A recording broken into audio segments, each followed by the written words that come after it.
अपनी जनरेशन अपने बच्चों को अब हम सिखा रहे हैं कि मांग भरने से पति की उम्र लंबी नहीं होती।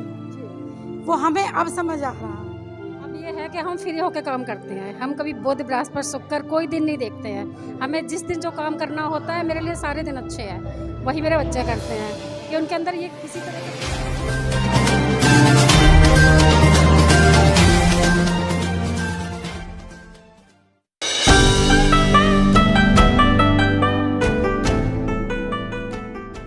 नमस्कार, आप देख रहे हैं एनबी न्यूज़ 24/7 नीलम बोध के साथ। जब जीवन में कोई बड़ा बदलाव आता है तो उसके पीछे बहुत कारण होते हैं। आखिर वो कारण क्यों उत्पन्न होते हैं? किसी के जीवन में समस्याएं आती हैं, किसी के जीवन में कुछ प्रेरणाएं आती हैं, किसी के जीवन में कुछ लोग मार्गदर्शक बनकर आते हैं। हर व्यक्ति का कहीं ना कहीं एक अलग उद्देश्य होता है, अलग प्रेरणा होती है। और इसी कड़ी में आज मेरे साथ में कुछ बहुजन समाज की जागरूक महिलाएं, उन्हीं से जानना चाहूँगी कि आखिर उन्होंने हिंदू धर्म क्यों छोड़ा, कब छोड़ा और किस आधार पर छोड़ा और किसके कहने पर छोड़ा। आपका नाम क्या है?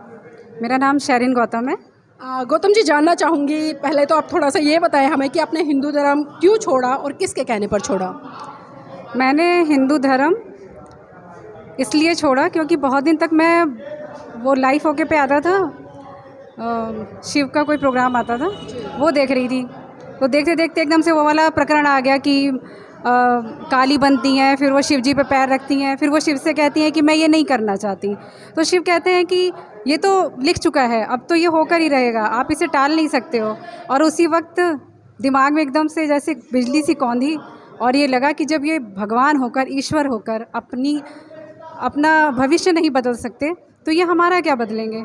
और बस उसी दिन से मैंने हिंदू धर्म को बिल्कुल पूरी तरह से बिल्कुल छोड़ दिया है। समझ में आ गया है कि ईश्वर कुछ नहीं होता, मेहनत ही सब कुछ होती है और हमें उसी के रूप में आगे बढ़ना चाहिए। जी, आपने हिंदू धर्म खाली छोड़ा है या फिर उसकी जगह किसी और नई चीज़ को ग्रहण किया है, और किया है तो क्यों किया है, उसके पीछे क्या कारण है? ग्रहण तो मैं समझती हूँ कि धर्म तो सभी सही होते हैं, उनमें कुछ चीज़ें गलत, कुछ चीज़ें सही और नहीं होती हैं। लेकिन जैसे बुद्धिज़्म है, उसमें मुझे बस एक चीज़ सबसे ज़्यादा अच्छी लगी कि उसमें समानता का ध्यान रखा गया है। और जिस धर्म में समानता है उसे आप ग्रहण करने में मुझे नहीं लगता कोई परेशानी होनी चाहिए, इसलिए मैं थोड़ा बहुत बुद्धिज़्म को मानती हूँ। मतलब बुद्धिज़्म को मानते हो? बुद्धिज़्म को मानने का क्या कारण है? यही बताया ना आपको, क्योंकि इस धर्म में समता है, समानता है। इस धर्म में ये नहीं है कि आप ऊंचे हो, आप नीचे हो, ऐसा कुछ भी नहीं है, इसीलिए इस धर्म को हमने फॉलो किया। तो देखिए, इन्होंने हिंदू धर्म छोड़ा है लेकिन उसकी जगह पे इन्होंने बौद्ध धर्म को भी ग्रहण किया और बताया कि जिस तरह से बौद्ध समता की बात करते हैं, समानता की बात करते हैं और आपस में करुणा, मैत्री, भाईचारे के साथ में एक दूसरे के साथ मिलकर जीवन को स्थापित करने की बात करते हैं, इसीलिए इन्होंने हिंदू धर्म को छोड़कर, और क्यों छोड़ा वो भी बताया है, और इन्होंने बौद्ध धर्म ग्रहण किया वो भी बताया। आपका नाम क्या है? शशि प्रभा गौतम। शशि प्रभा जी, आपसे भी वही सवाल रहेगा कि आपने हिंदू धर्म कब छोड़ा, क्यों छोड़ा और किसके प्रभाव में छोड़ा? जी, मैं शुरू से हिंदू नहीं थी।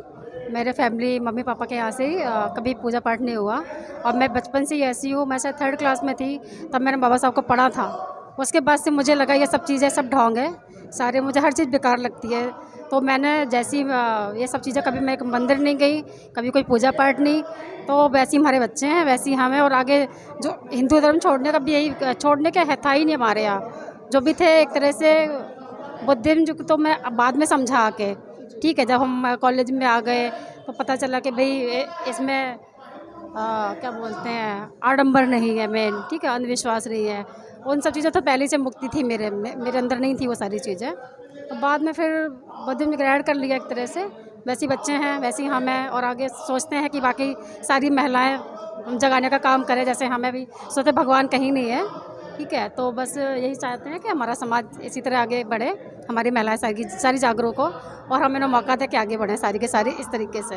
जी, आपके जीवन में बाबा साहब, या मैं बात करूं जिस तरह से हिंदू देवी देवता, जिस तरह से आपने कहा कि 3rd क्लास से हमने इन चीज़ों को छोड़ दिया या आपके परिवार में नहीं था, तो कितना बड़ा फ़र्क देखते हैं और किससे आपके जीवन में नई ऊर्जा का संचार होता है, एक नया मार्गदर्शक मिलता है? जी, अब ये है कि हम फ्री होकर काम करते हैं, हम कभी बुध बृहस्पति शुक्र कोई दिन नहीं देखते हैं। हमें जिस दिन जो काम करना होता है, मेरे लिए सारे दिन अच्छे हैं, वही मेरे बच्चे करते हैं कि उनके अंदर ये किसी तरह का जो हम कहते हैं ये मत करो, हम वही करते हैं। कोई दिन नहीं देखते, कोई कुछ नहीं करते, जहाँ जब जाना है जाते हैं। और जो हमारे हिंदू धर्म की जो परंपराएँ हैं, जो त्यौहार हैं इनके, शायद हमने नहीं मनाया कभी भी। और हमने जो हिंदू धर्म से रिलेटेड जो भी सिंदूर बिछिए जो भी होता ना, वो सारा हम जब हमने पढ़ा तो हमें जाना कि इन सब चीज़ों कुछ नहीं है, तो उनको सबको ख़त्म कर दिया। जी, मतलब कोई भी जो संस्कृति होती है वो पहचान कराती है कि आप कौन सी संस्कृति से हो, किस धर्म से हो। तो जिस तरह से आपने सिंदूर की बात करी या मंगलसूत्र की बात करी, लेकिन मैं एक चीज़ और जानना चाहूँगी, मुझे आपके हाथों में चूड़ियाँ दिखाई दे रही है, ये कौन सी संस्कृति का प्रतीक है? संस्कृति नहीं है, हमारा शौक है। शौक है, मतलब शौक के तहत कुछ भी करेंगे? शौक के तहत पहन लेते हैं, इसमें ऐसा कुछ नहीं है, क्योंकि ना मैंने इसके बारे में कुछ ज़्यादा वो करा नहीं है, पढ़ाई भी नहीं है ज़्यादा। जो जितना पता है उतना मुझे पता है कि भाई इन सब वो सब हिंदू धर्म की थी। जो सिंदूर हो गया, जो हमारे शादियों में पहनाए जाते हैं जो चीज़ें, तो उन सबसे दूर है हम। जी, लेकिन जो हिंदू धर्म में अगर हम चूड़ियों की बात करें, उसको सुहाग से भी जोड़ती है, और खासकर हमें स्कूलों में एक मुहावरा पढ़ाया जाता है, चूड़ियाँ पहनकर घर में बैठ जाओ। और इसका अनुवाद भी अगर हम देखें तो चूड़ियों को किसका प्रतीक मानते हैं, थोड़ा इस पर डिफाइन करें। नहीं, हम तो यही चाहते हैं कि देखो आप कुछ भी पहन सकते हो, आपका दिमाग खुला होना चाहिए बस।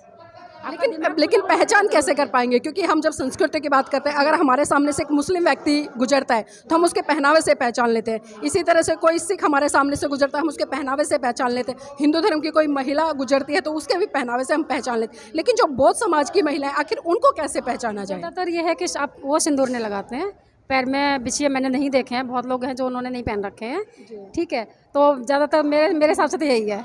चलिए, आपके हिसाब से ये है। और इसी कड़ी में एक मित्र और है हमारे साथ में, उनसे भी जानना चाहूँगी, क्योंकि देखिए अभी इन्होंने जो सिंदूर की बात करी है, मंगलसूत्र की बात करी या बिछुए की बात करी, लेकिन मेरा सवाल आपसे इसलिए है क्योंकि अभी थोड़ी देर पहले आपने बाबा साहब का एक बहुत अच्छा गाना गाया था, जिसमें कि महिलाओं को जागृति के लिए उसमें पंचशील भी आपने डिफाइन किए। तो मैं जानना चाहूँगी कि एक तरफ तो आप बुद्ध की तरफ बढ़ रहे हैं, लेकिन दूसरी तरफ जो संस्कार है, जो एक वेशभूषा है, या जिस तरह से एक संस्कृति की पहचान होती है, आप अब भी उन्हीं संस्कृति को फॉलो कर रहे हैं जो कि कहीं ना कहीं हिंदू धर्म से जुड़ी हुई है। तो इसको किस तरह से देखते हैं कि एक तरफ तो बाबा साहब और महाकारुणिक तथागत बुद्ध की जय जय, और लेकिन दूसरी तरफ संस्कृति हम उन लोगों को ही फॉलो कर रहे हैं जिसको क्योंकि बाबा साहब ने मना किया? देखो, मैं हेमा गौतम आपको नमस्कार करती हूँ।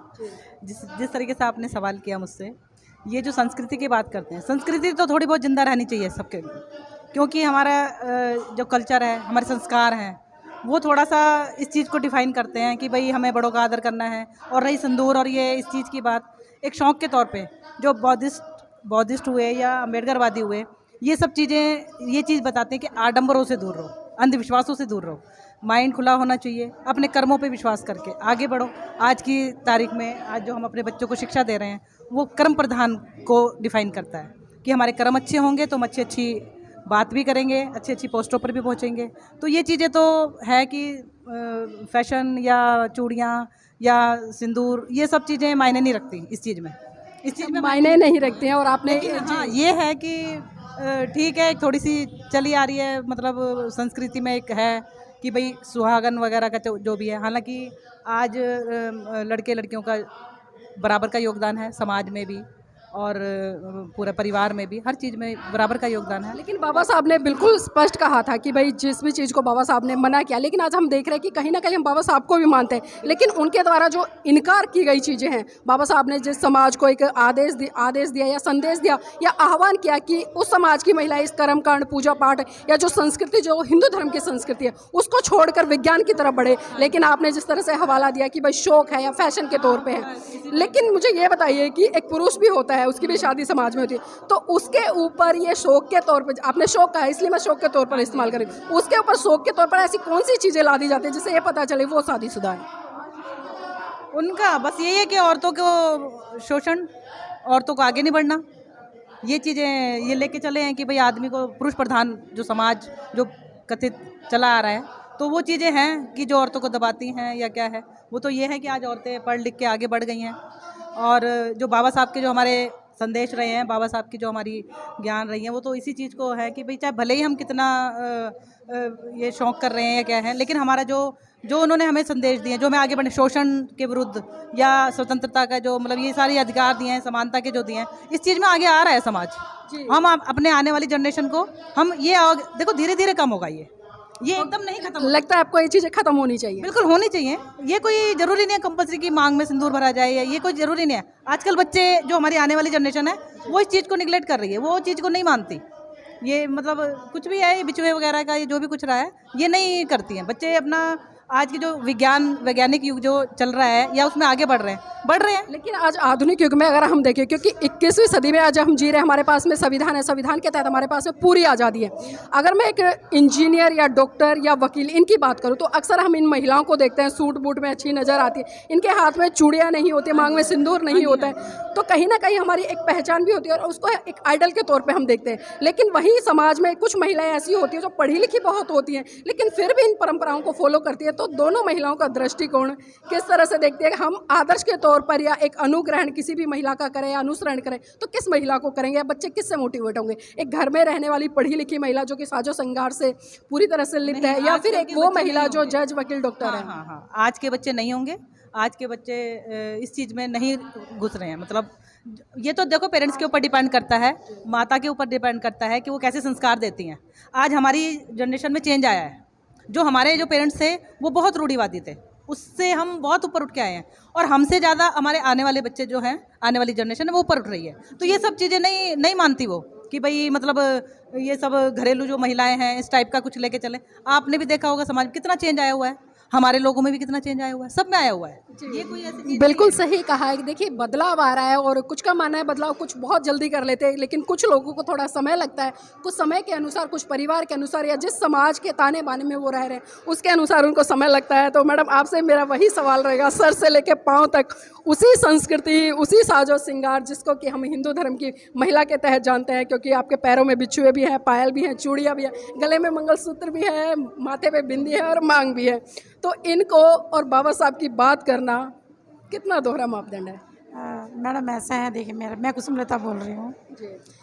जब मैं शादी करके आई अपने ससुराल में, मैंने ये सब बौद्ध धर्म वहाँ देखा, मैंने अपने पियर में नहीं देखा था। जब मैं वहाँ आई तो मैं ये बिंदिया और ये सिंदूर बिंदी सब लगा के आई थी और मेरी जो देवरानी जेठानी है वो सब अभी भी लगा रही हैं। लेकिन हमने अपनी जनरेशन, अपने बच्चों को अब हम सिखा रहे हैं कि मांग भरने से पति की उम्र लंबी नहीं होती। वो हमें अब समझ आ रहा है, लेकिन अभी हम इसे छोड़ नहीं पा रहे क्योंकि अभी मेरे परिवार में सब लगा रहे हैं। लेकिन मैंने अपने बच्चों को सिखा दिया है, जो मुझे करना चाहिए वो मैं कर रही हूँ, लेकिन एकदम नहीं छोड़ रही अभी, लेकिन टाइम आएगा इसका भी।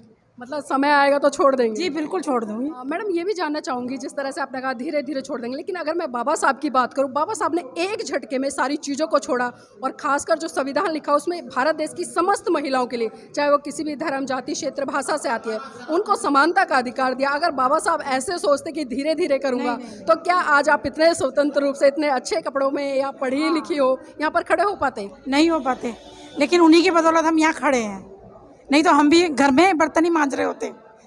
अगर हम पढ़ते लिखते नहीं तो हम भी घर में होते, और पढ़ने लिखने का अधिकार हमें बाबा साहब की वजह से ही मिला है, वरना हम लोग भी नहीं, हमें भी कुछ नहीं मिलना था।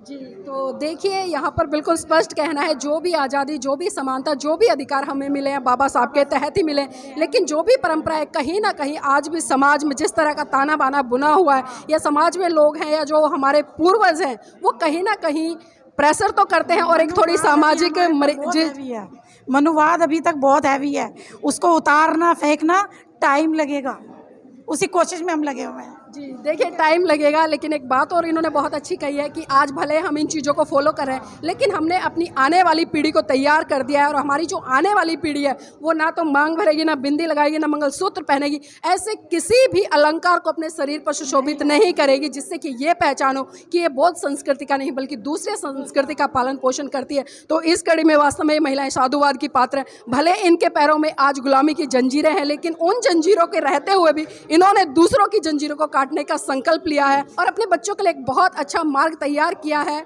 और जिस तरह से इन्होंने अपनी बातें रखी हैं आपने सभी ने सुना, और इन्होंने ये भी संकल्प लिया कि समय रहते हुए हम इन सभी चीज़ों का बहिष्कार करेंगे और पूर्ण रूप से जो बुद्ध की आइडियोलॉजी है, जो बाबा साहब के सिद्धांत हैं, उन पर चलते हुए भारत के जो निर्माण है बुद्ध की आइडियोलॉजी को फैलाने में, उसमें बहुत बड़े स्तर पर काम